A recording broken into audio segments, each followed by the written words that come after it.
Okay, we're back for another episode. Hey kids, how you doing? Another week has gone by. It is crazy how fast the season is going by, isn't it? Oh my goodness. What do I want to talk about this week? Well, it was interesting.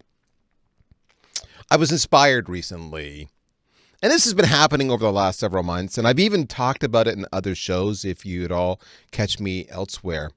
But I don't think I've ever talked about it here, and I wanted to bring it to you guys and get your thoughts. I find it so interesting that, I know I'm rambling.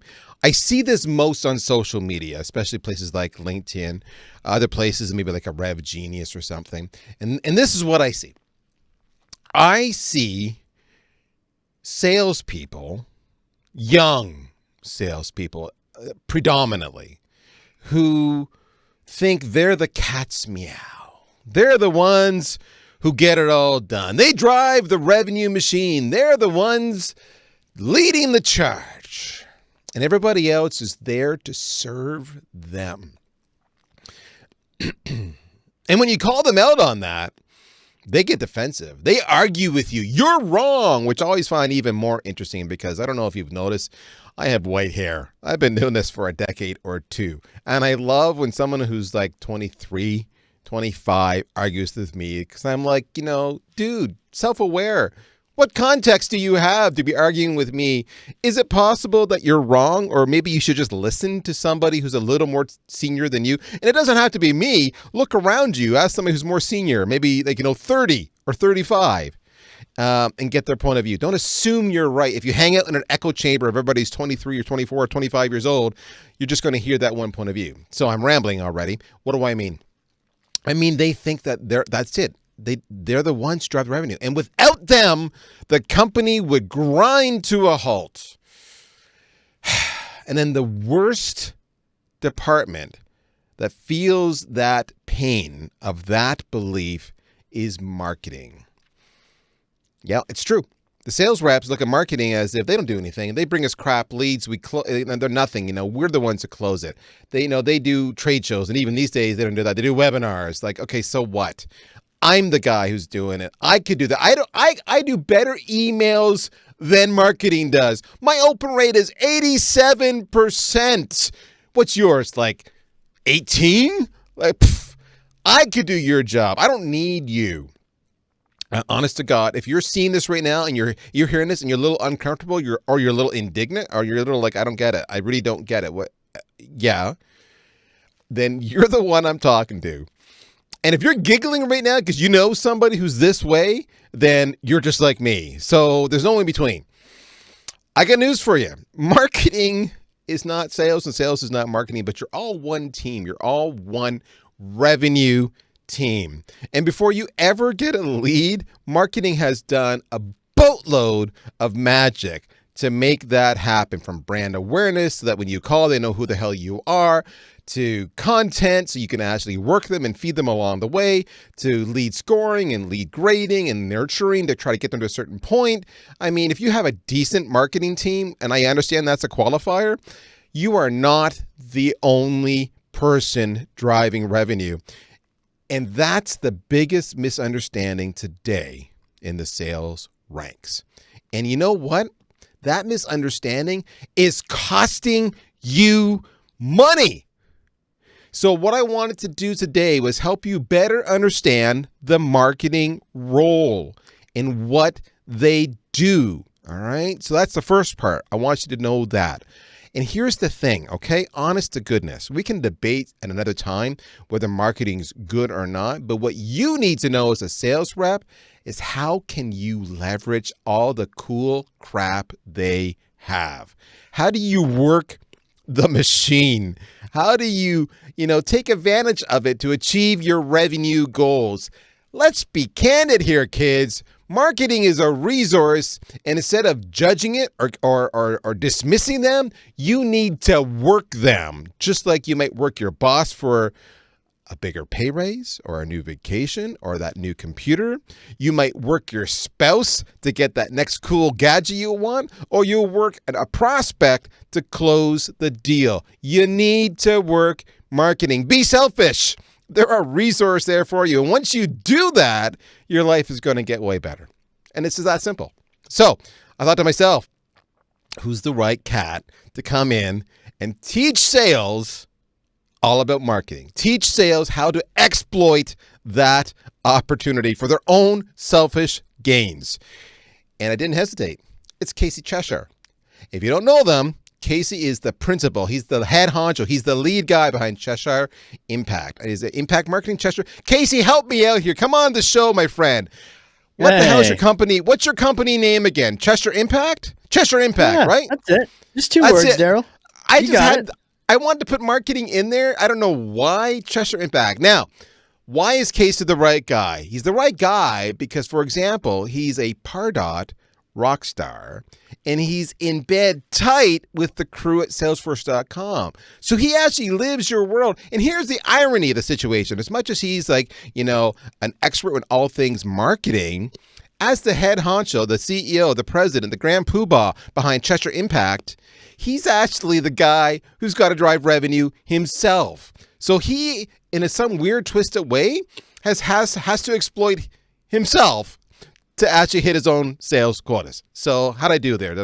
Is that at all sensical, Casey? I'm a longtime marketer, and I've also done sales, and I've sold $1 million a year. I've sold tuxedos to angry brides at expos. I've been on both sides, and so I really appreciate both sides. I think that's the important part. So to be clear, you see in both sides, you were both a bride and a groom, or I'm just... there we go. Fired. Boom! All right, so my friend, we're going to get into it fast and furious. Now, what we're doing and you know the drill, kids. You are supposed to go and follow Casey Cheshire on LinkedIn, on Twitter. By the way, he's great on LinkedIn, but he's actually more fun on Twitter. It's just my point of view. Do what you want. Follow him. That's what you need to do. Casey, make us smart today. Now, did anything I say, by the way, in the opening monologue, did it resonate with you, or were you smiling, or were you grimacing, or were you just like, it's just Prail being Prail? No, I wasn't paying attention. I was checking my Slack. It resonates with me. Look, marketing done right makes sales shine, right? And a lot of times we tell people on the marketing side, hey, sales is your customer. Set them up for success. It's like you're playing softball. Give them that home run pitch. And so I'm always on my side trying to get marketers to think more about better serving their sales team. But I love the fact that you bring it up. Like, take advantage of this. And there's some stuff that sales can do from their side to better train marketing. It's like how to train a dragon. Instead of a dragon, it's the dragon of marketing. And done right, man, we can really set people up. So let's start. What's the first place that sales can go to exploit, to take advantage of, to leverage marketing for their own gain? If I had to say, let's just work through a list so that when we're done here, the first thing they do is they get up and they walk over, or they pick up the phone, or they get on Slack, or they get on a video call, and they call their marketing counterparts and they start the process. Where do they start? Number one, teach them about the customer. Unfortunately, marketing doesn't get the chance to necessarily be talking to them nearly as much as sales does, right? We're not calling them all the time. Well, we're not meeting them at the trade shows when those are happening. We don't have as much exposure to them. You're doing it every day. You have so much knowledge on what makes them pick up the phone, or what makes them reply to the email, on what the little trigger points that really get them to shine. And those are gold, but oftentimes marketing doesn't have access to that. We need to know that. So number one takeaway is teach marketing about the customer. Tell them what you've been hearing. It doesn't have to be a well-defined marketing persona or buyer persona. It could just be, hey, every time I say this, people pay attention. We can help you by putting that in our messaging too, so they're more likely to call you back. The other thing is invite them on a phone call. Invite them on 1 or 2 or 3, unless they're annoying. Just invite them on 1. Invite marketing to listen in to your call. I remember being a fly on the wall for a sales call. And this was before doing all the marketing automation, before setting things up. I was brand new to a company. I got a chance to join one. And the first question the person asked was, who are you again? And what do you do? And I thought, this is terrible. They're not a qualified lead. They don't know who we are. They don't know what we do. This is horrible. So I set about fixing that, but I wouldn't have known that if I hadn't had a chance to join a call. And so there's so much value to letting marketing join a call. So grab your marketer, invite them to a call. The things they're going to learn, we're always telling them to ask you to get on one of these calls. And so that's number one tip right there. All right, so I want to stop there because that sounds a little bit, but what's in it for them?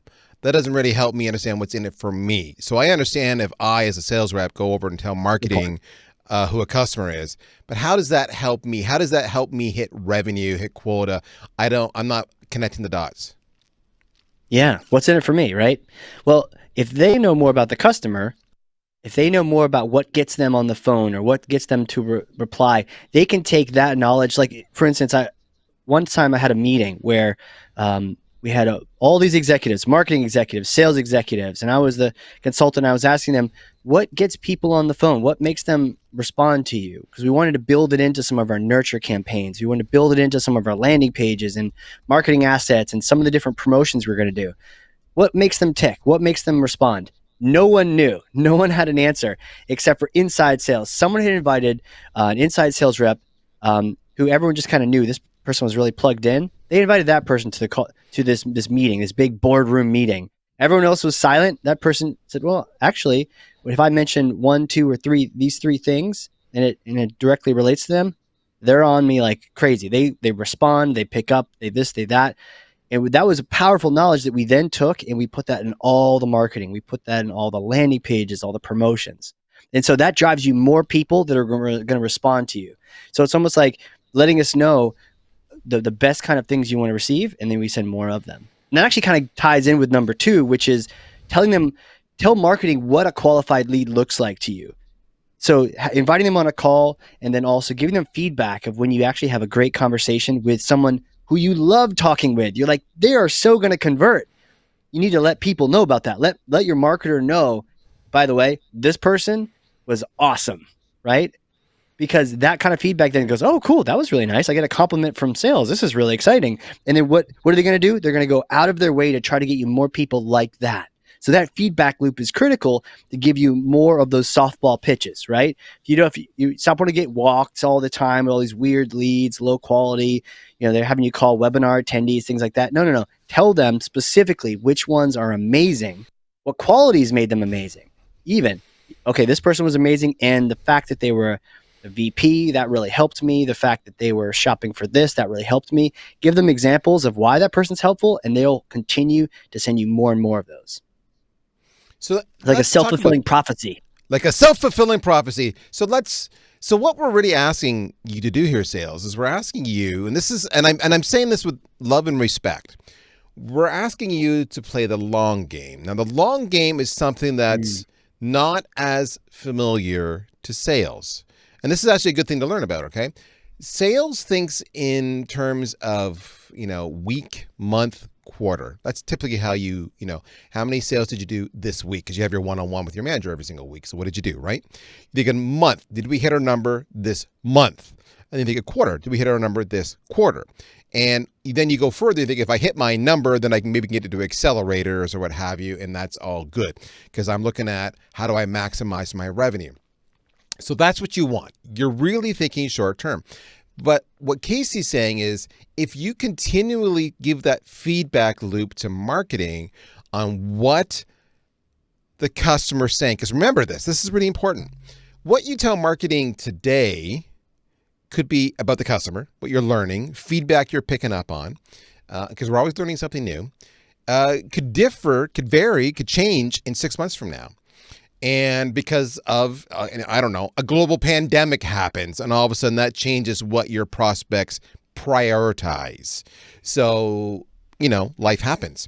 Give them that feedback and then they will change their outbound marketing to drive you more awareness or more targeted leads that you can close. But it's not just that. So, okay, great. So now instead of marketing sending me 3 leads a day, now they're sending me 5 leads a day. Fantastic. Okay. I'm grateful. I'm already more happy.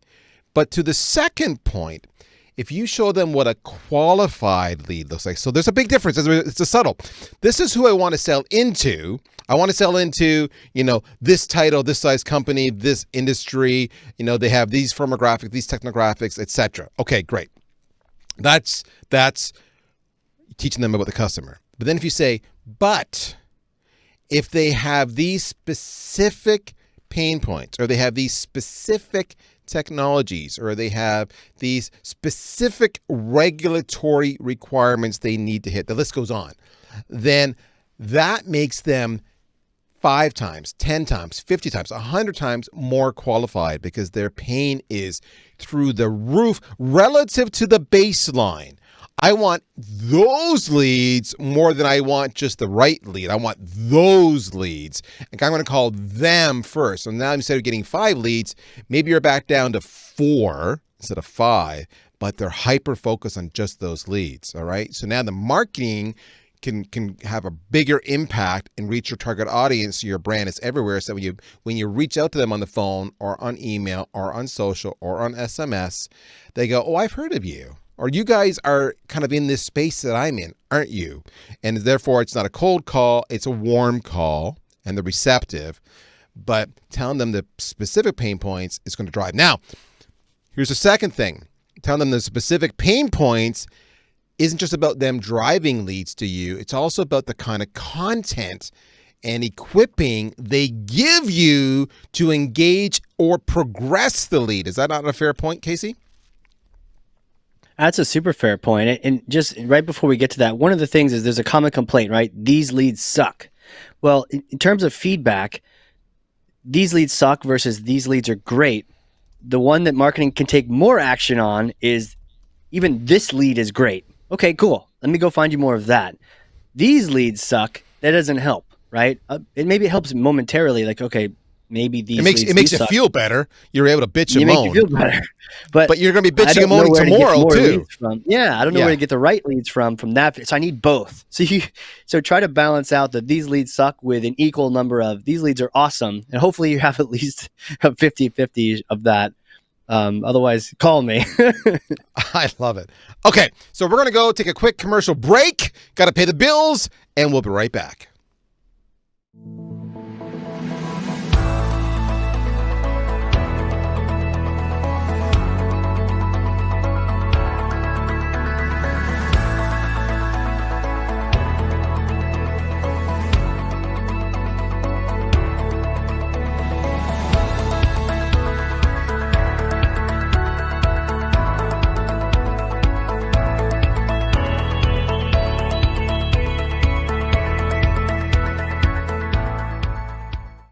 All right, I want to talk about technology now. Marketing's got some cool tech. Is there anything that sales can exploit, take advantage of that they're not doing now or not doing well when it comes to tech? Because everywhere I've been to, marketing controls the tech stack, and sales is really much more so a customer. Talk to me about tech. What can I do to get that advantage using their tech? Absolutely. Quick question: has the movie Top Gun gotten to you yet? Is it up? Yeah, it just came out last year in Canada. It was that Kelly McGillis gal. I think she's really going to go somewhere, or McGinnis, whatever the hell it is. So. Kelly's going to go places. Tom, he's a flash in the pan. Yeah, I don't see him doing many more shows. No. And if you ever want to, you can be my goose. Just so we know that, okay? And I never thought I'd say that. You know, it'll be a great adventure until you eject me into the canopy. I got that in mind now. I got to keep my eye on you. That's right. Watch out for Prail. Exactly. Right. Watch out. I'll have to come up with a fighter pilot nickname for you as well. We'll have to do that offline. Well, here's the deal. There's a song that starts the show off, The Danger Zone, right? Well, there's a danger zone with prospects, and marketing can help with this. It's that person that brushes people off saying, oh yeah, this sounds fantastic. Call me in 6 months. And we're like, are they just being really polite, or is there something to this? And so the best reps will probably make a reminder for 6 or a few or less months. But then there's a gap, right? And what ends up happening a lot of times is what? You call them up again 6 months later, and they're like, oh yeah, hey Casey, sorry about that. Yeah, we actually did what we said we were going to do, and we bought from your competitor 3 months ago, right? There's no agreement. There's no tacit agreement that they need to call you back whenever they get their things done. So the danger zone is when they're not fit to go right now, Well, that's where marketing can help out with nurturing. That's where technology comes into place. You can get them some of these nurturing emails, whether it's on the marketing side or the sales enablement side. Tech is there to help you with that. And the best done tech is where you have these little nurturing emails that go out once a month or every so often, and they keep you top of mind with your prospect. You're basically helping them out, and you didn't even have to think about them, right? This is just one example of how nurturing is what we call on the marketing side, that we can set up these nurture campaigns that just make you look like a rock star. I've literally seen a response to these emails because they actually come from you. And I saw one where this rep didn't do anything. They were all chasing other prospects, but the system had sent an email out on their behalf, and the prospect wrote back, "Hey, actually, we did hire a webmaster. We did do the things I was talking about. I am actually ready to go. When are you available this week?" Right? And to have somebody else, we're always trying to figure out when they're available. To have somebody else ask us when we're available, that's like gold.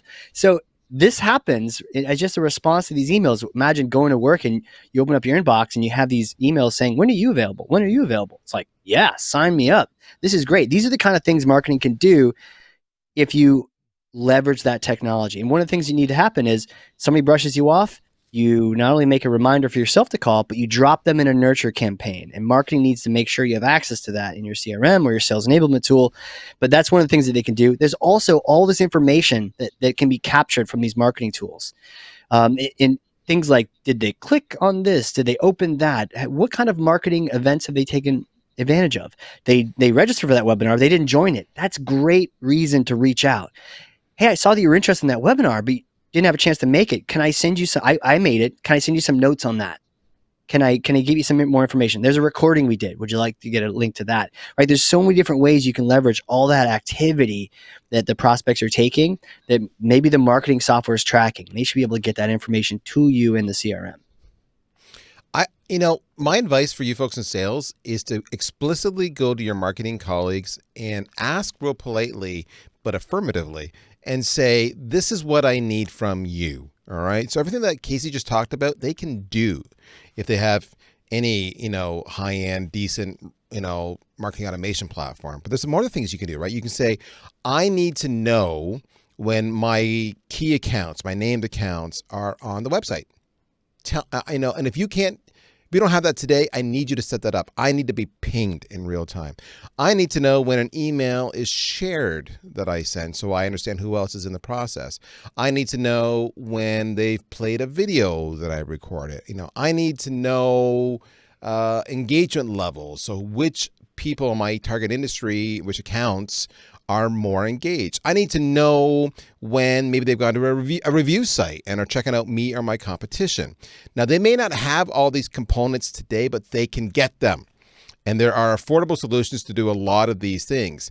In other words, you're not alone. If they control the tech stack, you're the customer. Casey opened it up by saying the first thing he does is go to marketing and say, "How can I serve you better, sales?"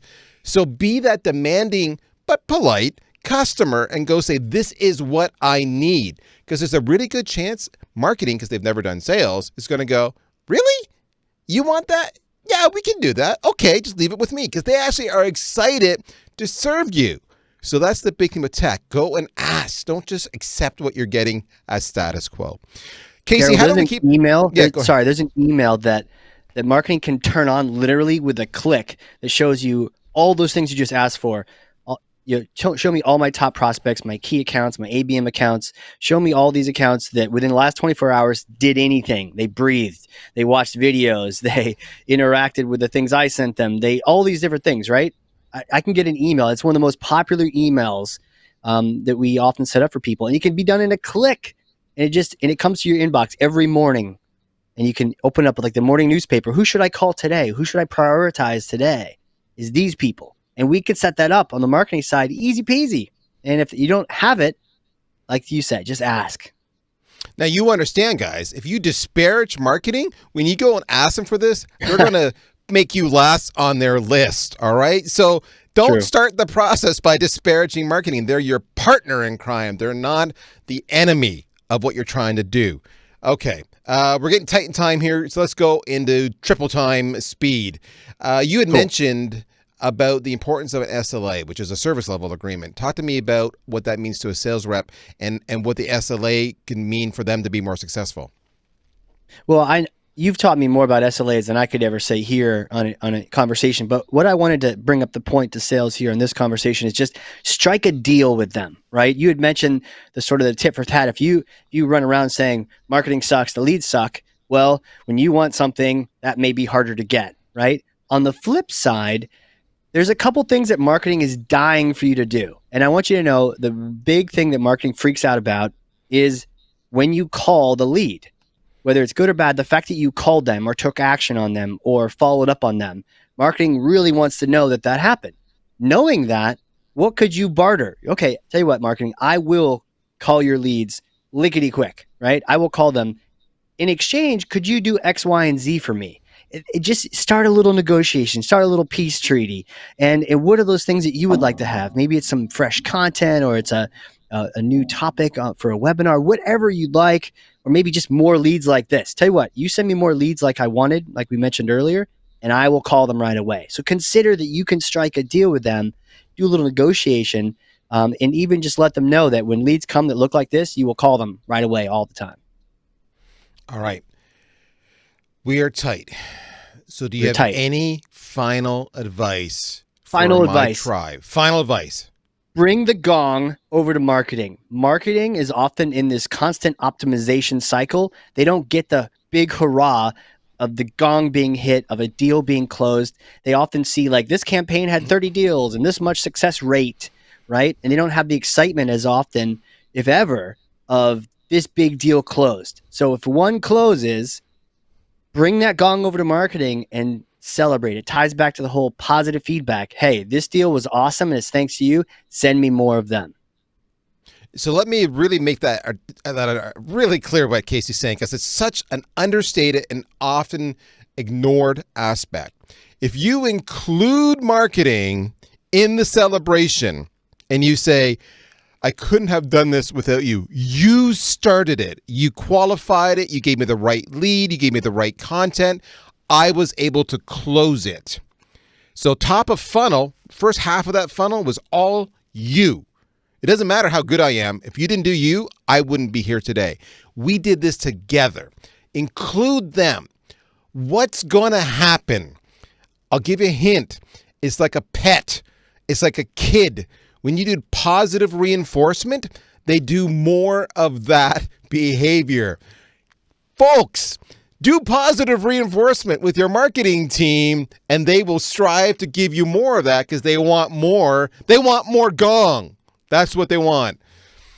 They also want more triangle, but that's a whole different, kettle of fish. So, more gong.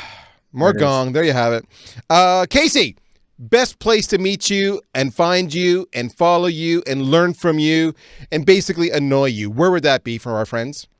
Hit me up on LinkedIn, Casey Cheshire, and say something in there about where you heard me so I don't mistake you for someone trying to get me as a lead. So if they mention they heard you on the Inside Sales Show, or they heard you from Darryl Prale, would those cause you to react faster or to slow down in your response? Faster, sure. And I'll send you a note back and we can become best friends, as opposed to, am I going to be pitched? Now, you've also got a podcast, too. You haven't mentioned that. What's your podcast? Share it here, man. I do. It's the Hardcore Marketing Show. It's awesome. We smash myths. We crush bullshit. We really get to the heart of the matter. It's a great show. So you want to score friends with marketing? Say, hey, guys, this podcast rocks. You should listen to it. And by the way, this Casey Cat, he really gets me as a sales rep. That's it, folks. We're out of time. My name is Darryl Prale. That is Casey Cheshire of Cheshire Impact. Follow us both online. By the meantime, we're out of here. Take care. I'll talk to you soon. Bye-bye.